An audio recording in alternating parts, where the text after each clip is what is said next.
Hello, passionate Celtic FC fans. This is Celtic Central News, your exclusive source for Celtic updates. Before we kick off, we appreciate the incredible support. If you love Celtic, subscribe now, hit like, and let's build this community together. Now onto the latest news, a warm welcome to new subscribers. Your support is crucial. Hail, hail! Rumors have been circulating like wildfire over the last few days, and it seems there's nay smoke without fire this time. Reports coming Udo Ebrock suggest that Russell Martin, the current gaffer of Rangers, may have crossed a serious line during a behind-closed-doors training session last week. While cameras were off and only club personnel were present, word is that Martin allegedly made what some are calling blatantly inflammatory remarks aimed directly at the Celtic support. Nay, just a cheeky jibe or light-hearted banter, but something considerably harsher according to sources close to the club. This kind of provocation, if true, could spark yet another chapter in the long combustible rivalry between the two.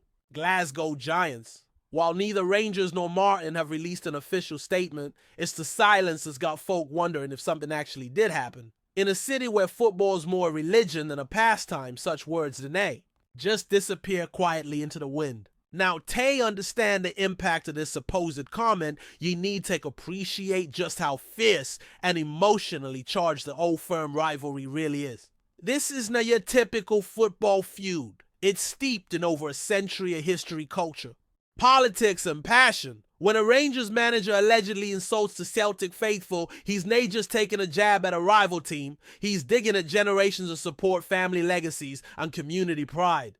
For Martin, who's relatively new to the managerial hot seat at Ibrox, is a bold, some say reckless, move if the accusations turn out to be accurate. Whether it was a moment of misplaced confidence or a deliberate attempt to rally his own troops, the backlash is brewing, and it could shape the atmosphere of the next Old Firm clash in ways we've nae seen in years. Several ex-players and pundits are already weighing and hinting that Martin might have underestimated just how seriously these kinds of words are taken in Glasgow. Interestingly, whispers about the incident began to pick up momentum after a leaked audio clip surfaced online, though the quality is poor and voices are hard to distinguish. Still, that hasn't stopped thousands of fans from pouring out a short muffled recording like it's a Zapruder film. Social media has been ablaze with speculation, and many claim they can clearly hear Martin mocking the Celtic fan base, referring to them with terms we can't repeat here. Others argue the clip's inconclusive and might be a deepfake or edited to stir the pot. But in a city already divided by green and blue lines, the truth is often less important than the perception. And perception right now is that Martin's playing with fire and the smoke signals are reaching Celtic Park loud and clear. Behind the scenes, there's talk that Celtic's board is furious, not just with an insult, but with the potential consequences it might have on an already volatile fixture. They're reportedly considering making a formal complaint to the SFA if evidence stacks up. Meanwhile, fans are gearing up for what could be an incredibly tense return leg at Celtic Park, where Martin will be walking entire lion's den if he dares to show face. Season ticket holders and ultras alike are already planning banners and chants aimed squarely at the Rangers boss. The emotional fuel's been thrown onto the fire, and the next Old Firm derby could explode like we've not seen in over a decade. Insults like this don't just fade away. They become rallying cries for entire stands. It's worth noting that Martin's history as a manager hasn't exactly been marked by controversy. In fact, most saw him as a relatively calm modern coach, more focused on tactics than trash talk. That's why this alleged outburst has taken so many by surprise. It just doesn't fit the image he's cultivated: disciplined, analytical, and respectful. So the question many are asking is, was this a genuine slip of the tongue, or is there a deeper strategy at play? Could Martin be channeling some of the old school mind games employed by legends like Ferguson or Mourinho trying to disrupt Celtic mentally before they ever step on the pitch? If that's the case, he may have overplayed his hand. The Celtic support is easily rattled, and they've got a long memory. There's also the question of how this affects the Rangers squad. Internally, players might feel galvanized by their manager's bold stance, seeing it as a sign that he's fully committed to battling their fiercest rivals on all fronts. But it could equally cause unrest, especially among players who prefer to let their football do the talking. Some in the locker room might see it as unnecessary. Drama at a time when the focus should be on reclaiming domestic dominance and pushing deep into Europe. One anonymous source close to the club suggested that all the players were comfortable with the tone Martin allegedly took. If true, that could indicate cracks beneath the surface, cracks that Celtic will be only too happy to exploit. From a PR standpoint, Rangers find themselves in a tricky spot. Do they stand behind their manager risking further inflaming the situation, or do they distance themselves subtly while keeping team unity intact? Thus far, they've opted for silence, but that silence might soon become unsustainable. Sponsors, stakeholders, and even the SFA might begin demanding answers if the pressure continues to mount. There's also the looming possibility of disciplinary action if Martin's comments are proven offensive enough under league regulations. While freedom of speech exists, football governance bodies are well within their rights to act if a manager's conduct brings the game into disrepute. The next few days could be crucial in determining whether Martin faces consequences beyond the court of public opinion. Celtic's support base, for their part, has been both vocal and united in their response. Forums, podcasts, and YouTube channels dedicated to the boys have been lit up with fiery commentary. Some are calling for retaliation in kind, while others urge restraint, claiming that winning on the pitch is the best response to verbal baiting. A few prominent Celtic figures have already spoken out, including former captain Scott Brown, who labeled the alleged remarks as disrespectful and beneath the dignity of a Rangers manager, with emotions running high and the media fanning. The flames this story shows no signs of slowing down. If anything, it's building to a crescendo that could define the next chapter in the storied rivalry. Journalists across Scotland have been digging deep for more information, contacting sources from both clubs in hopes of getting confirmation or denial. Some insist Martin was misquoted or taken out of context, while others suggest there's a deliberate attempt to bury the story before it gets too big. Either way, the lack of transparency only adds fuel to the speculation. It's rare that a rumor grows this loud without some truth to it, and fans on both sides are demanding clarity. It's a media circus right now, and unless someone breaks ranks and speaks publicly, the rumor mill will continue to churn. And in the world of football, perception can be as powerful as fact. As the dust begins to settle, at least temporarily, the real test will come when the two sides next meet.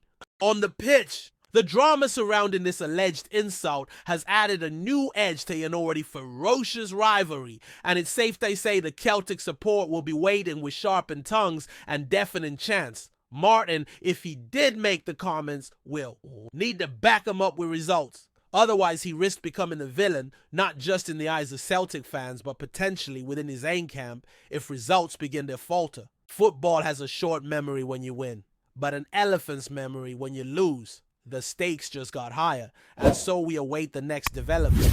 Will Martin address the rumors? Will evidence emerge to confirm or deny what was said? Will the SFA intervene? Only time will tell. But for now, Glasgow's buzzing with a kind of tension you can cut with a knife. In a season already full of twists and turns, this latest controversy has all the makings of a defining moment. Whether it was a misstep, a power play, or pure fiction, it's gripped the imagination of fans across Scotland and beyond. One thing's for sure, the next Old Firm clash won't just be about points on the table. It'll be personal, and when it's personal in Glasgow, all bets are off. Some insiders close to Celtic Park have gone as far as to say that Russell Martin's alleged comments might have reignited a fire that had started to dim in recent years. While the rivalry is always intense, some felt that the true venom had been watered down with modern professionalism and carefully controlled media. But now with this incident, it feels like we've turned back the clock to the blood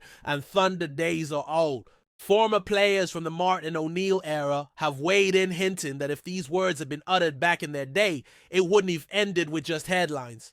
There would have been on-pitch fireworks, elbows flying, tackles crunching, and a message sent loud and clear. The feeling now is that this generation of Celtic players, many of whom are relatively new to the Old Firm dynamic, might now fully grasp what it means to wear the green and white in this rivalry. There's a cultural significance that goes way beyond football, and a comment like this, real or not, pulls it all back to the surface. It's nay just a match anymore. It's war wrapped in 90 minutes, and Martin's tongue might have been the spark that lights the powder keg. Meanwhile, Rangers fans are split, divided between admiration and concern. On one hand, there's a vocal contingent who see Martin's alleged dig as a sign that he gets it, that he understands the tribalism and isn't afraid to provoke the enemy. They see it as passion, as spirit, as the kind of attitude that makes a Rangers man. But on the other, some feel he's crossed a line that could bring negative consequences. The club does need. Let's not forget Rangers are in a delicate position, both domestically and in Europe. The spotlight's already heavy and the margin for error is razor thin. Add a media storm like this on top, and it can become a distraction that derails the whole campaign. Some longtime supporters fear that if Martin loses the next derby, this whole thing will come back to bite him hard. Because while banter is welcomed and rivalry is the lifeblood of Scottish football, disrespect, perceived or real, carries a cost. And if you can't back your words with results, your words become your noose. It's a dangerous game he might have played, and only time will tell if he survives it. Before we proceed, subscribe to our channel and enable notifications to receive all exclusive news about Celtic FC. Don't miss any details about your favorite team. It's extremely important for Celtic FC fans across pubs and social clubs, from Partick to Parkhead, Govan to Gallagate. This rumor has become the only topic worth speaking about.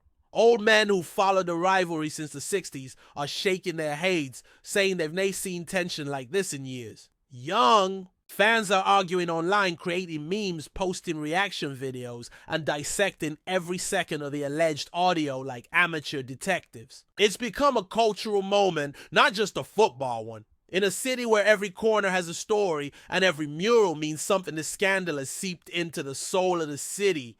And here's the thing, folk love it. They crave this kind. Oh, fire. It's what makes Scottish football unique. It's raw. It's real. And right now, it's Rangers versus Celtic in its purest, most unfiltered form. The question on everyone's lips is simple. Will Martin Doubledon apologize or deny?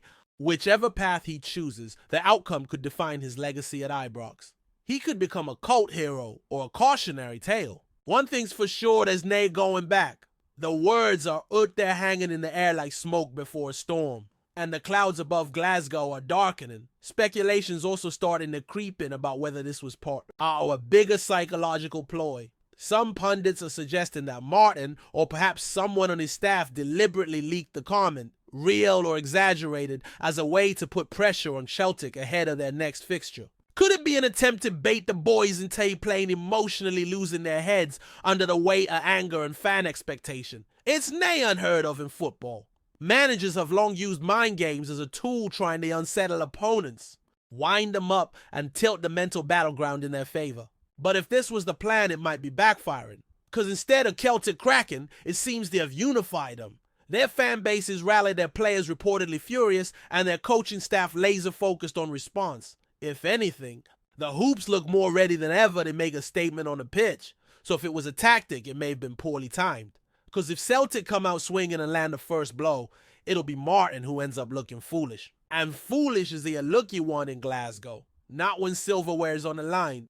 Let's not forget either the broader implications for Scottish football. In an era when the SPFL is trying to market itself globally, attract better broadcast deals, and shed its reputation for chaos. A controversy like this can be both a curse and a blessing. On one hand, the eyes of the world turn towards Scotland, curious about this fiery rivalry that refuses to cool. On the other, it reinforces old stereotypes that Scottish football is about fight and not flair, that it's built on bitterness rather than brilliance. And so executives at the league office are likely watching closely, wondering how to spin this. Do they crack down on Martin should the comments prove genuine, or do they quietly let it slide, recognizing the commercial buzz it's creating? After all, scandal sells, and the old firm is already one of the most marketable fixtures in football. But there's a line between passion and poison. If this situation festers, it could lead to crowd trouble, pitch invasions, or worse. The league's got a responsibility, and if they fail to act decisively, they risk letting tribalism overshadow talent. It's a fine line, and right now Scottish football is walking it with arms outstretched and a safety net below. And lastly, we come to the man himself, Russell Martin. What does he do now? If he speaks, he could incriminate himself. If he stays silent, he lets the narrative spiral beyond his control. The longer he waits, the more the legend grows, the bigger the headlines become, and the more questions are asked. If he admits to the comments, he risks punishment backlash and losing the moral high ground. If he denies them and evidence later surfaces, he looks dishonest. It's a managerial tightrope, and few have walked it successfully. His next press conference will be must-watch telly, not just for Rangers fans, but for the whole of Scotland. His body language, his tone, his every word will be dissected. He's already under pressure on the pitch, and now he's under the microscope. Off it. Some managers thrive in that heat, others crumble. The city waits, the fans wait, and Martin, whether he meant it or not, is now the central figure in a saga that goes beyond football. It's about identity, rivalry, legacy. And the next step he takes could either cement his place in Rangers folklore or see him remembered as the man who poked the bear and paid the price. Hello fan, don't forget to like and subscribe to the channel, as it means a lot to Celtic. See you also share your opinion about the news in the comments below. See you in the next video.